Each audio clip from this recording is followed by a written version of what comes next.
We'll move on to Mr. President's message to Nigerians, which are on three-pronged areas, the economy, fiscal discipline, and the tax harmonization, as well as security strategy and decentralized policy. And for a breakdown of key highlights of the President's address and also share the perspectives on what Nigerians should expect and pay attention to in 2026, I have with me in the studios Professor Istifanus Zabadi. He is a professor of political science and the director of research and innovation at Bingham University in Karo, Nasarawa State. Very warm welcome to Newsnight. Thank you very much. Very robust message the president delivered to Nigerians on the first day of the year 2026. What kind of optimism would you say greeted Mr. President's speech? Well, I would say that it was robust for him. There would be many people, I'm sure, up and down the country who do not share that level of optimism. Because, as they say, the proof of the pudding is in the eating.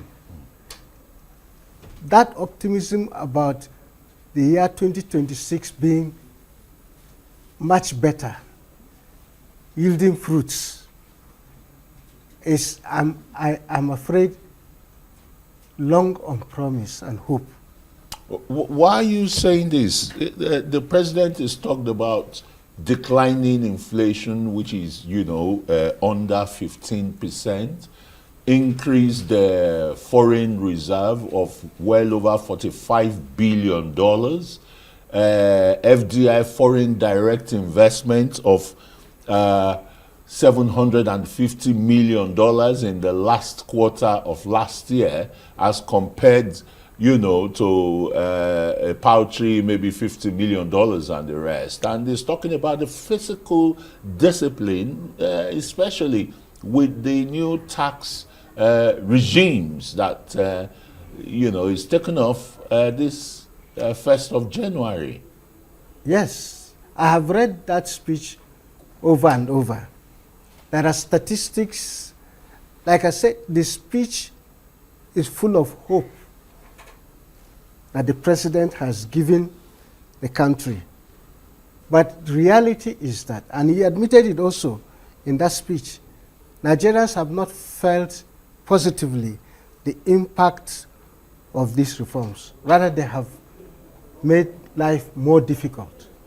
And I recall the IMF saying in those days, in the 80s and the 90s, that things have to get worse before they get better. I guess that's what Mr. President was also saying, that we have had to suffer because of the reforms. But this year, the promise is that 2026 will yield positive fruits and that all will enjoy, because it talks about inclusive benefits. He talks, even in the case of the taxation, of fairness and equity and all that. All these are in the realms of hope, right? Of course, you have to give people hope. We ourselves as individuals, if we have no hope, we want to die in that case. So we are hopeful. But the reality that has brought us to where we are, particularly throughout 2025, life has been very difficult for a majority of Nigerians. But the Nigerian Bureau of Statistics, quarterly reports, would defy your own submission or whatever research you have come up with, because inflation, the market trend, for example, for commodities, is that they are falling. Yes, the statistics by the Bureau of Statistics say so. I am talking about the lived experiences of Nigerians.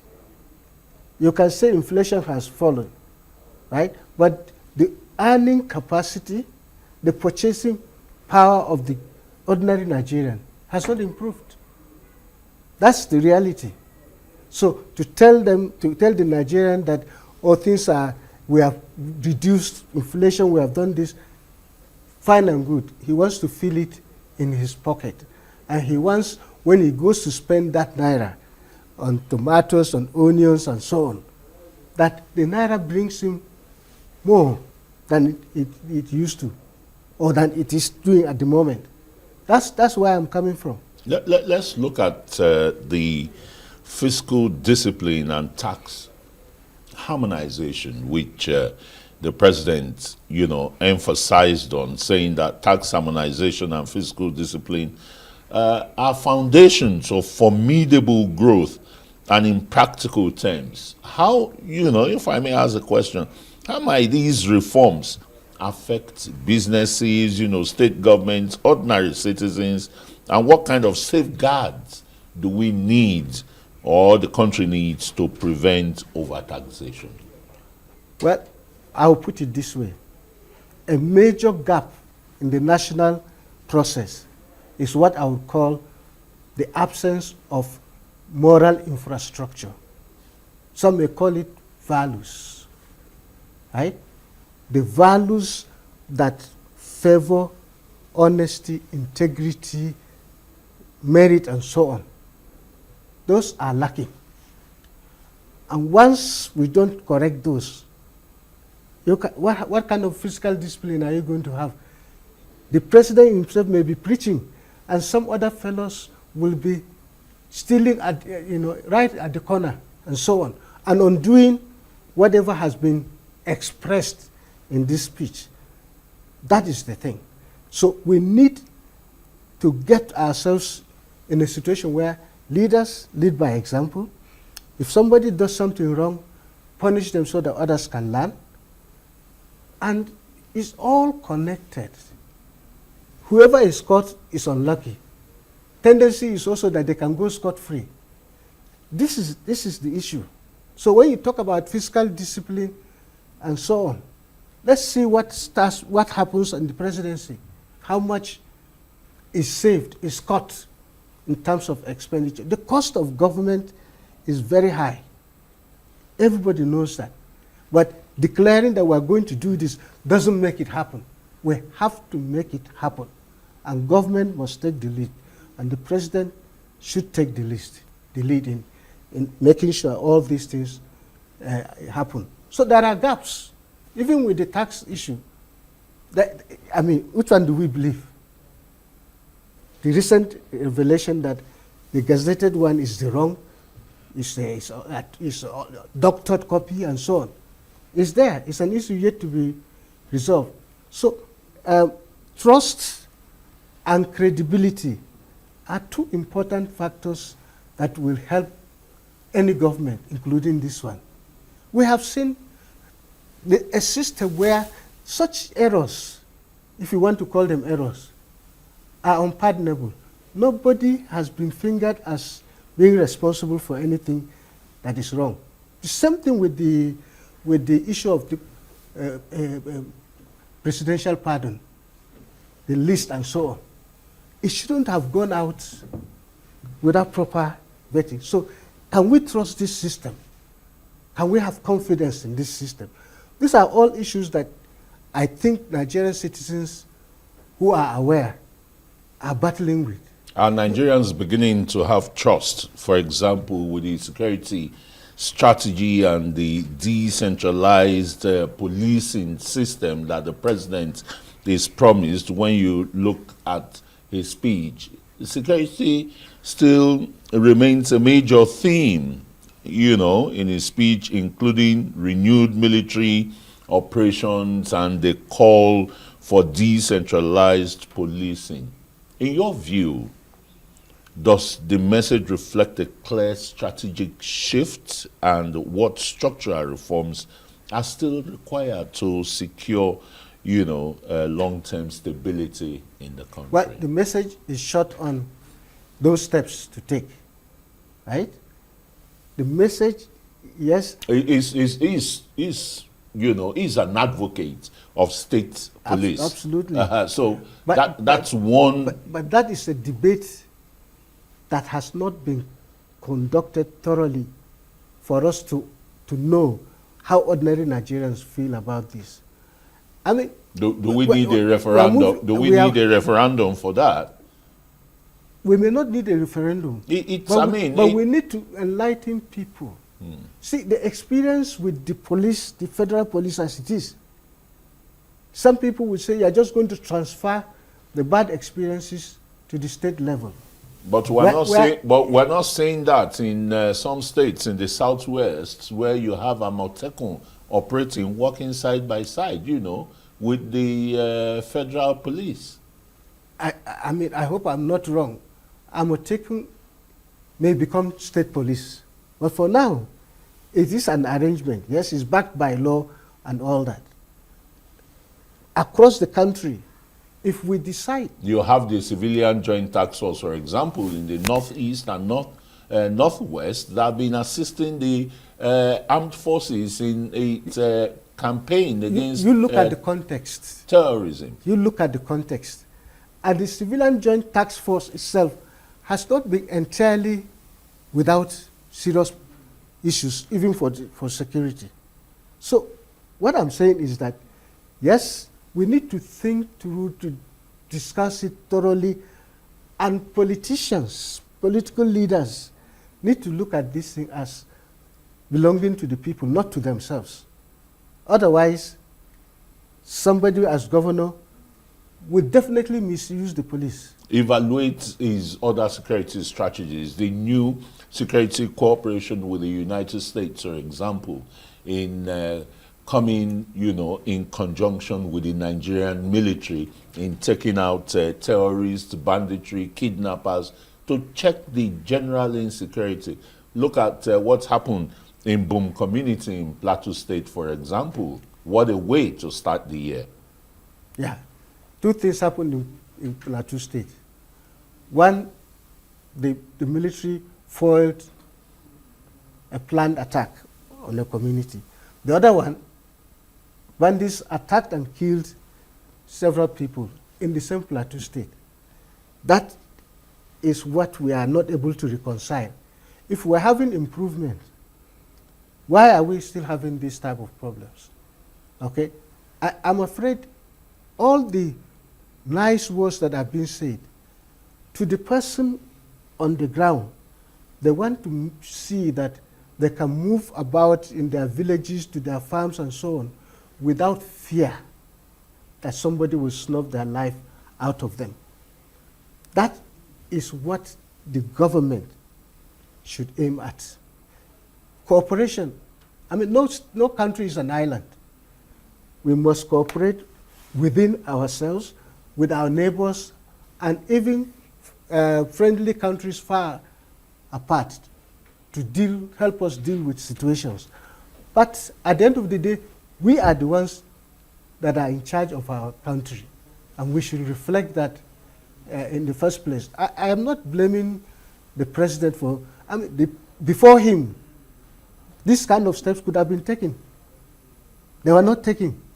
So now that we are where we are, the thing is, how do we maximize the opportunities that this cooperation that we are talking about has given us? That, I think, is the next step to take, so that we don't have to rely on external actions like we have seen or are seeing in order to feel safe. But that cooperation with the American military seems to have quietened, to a very large extent, the terrorists and their sponsors. I would say that the jury is out on that one. Time will tell us. That's why I say we must maximize the opportunities that this presents. We cannot be a country where each time some external power comes to do a thing like that. And in any case, this is not for free. It's cooperation. Well, cooperation, who cooperates with you has something to gain from it, just as you have to gain. The question is, are you willing to pay the price? And is it a price you pay once and for all, or you have to keep paying in ways that sometimes you may not even like? That, I think, is what is worrisome to some of us who are observing this. There is still cooperation, but cooperation that puts you at an advantage. That's where I'm coming from. Okay, let's quickly look at the issue of governance, trust, and national unity. The president spoke extensively on that, and he appealed for unity and shared responsibility. Excuse me, in nation building. From the perspective, governance perspective, what steps do you think the government or this administration must take this year to rebuild that trust, to deepen accountability, and maybe strengthen the social contract between government and the people? The administration should walk the talk. Walk the talk. Unity, very important. We all need this unity. And we all need to work together to build the nation. Now, those who consider themselves leaders, including those who are running around to perhaps replace this government, they need to come to an understanding that whatever they're looking for is not possible if there is no Nigeria. And there are certain basic things that they must all agree on. Anything that affects the interests of Nigeria as a sovereign nation, they cannot play politics with it. They must cooperate and show example to the people so that they also can see that their leaders are cooperating in the interest of the country. Then they will also follow suit. But in a situation where we now ethnicize, politicize, even corruption, right? You are not looking for, that does not bring unity. What it does is to mess up the situation more. And that's why we have suffered this insecurity. Even to call criminal activities by the proper name, we have struggled to, and we have identified them variously, depending on who is making their comments. The government needs to walk the talk, lead by example, as I said earlier, and then we'll be in a position to follow. It's easy for Nigerians to be governed, but you must show them that they are very important in the equation of the work you are doing. Thank you, thank you. Thank you so very much, Professor Istifanus. Zabadi is a professor of political science and director of research and innovation at the Bingham University in Cairo, Nasarawa State. Thanks for coming to dissect, Mr. President, the New Year Day speech tonight.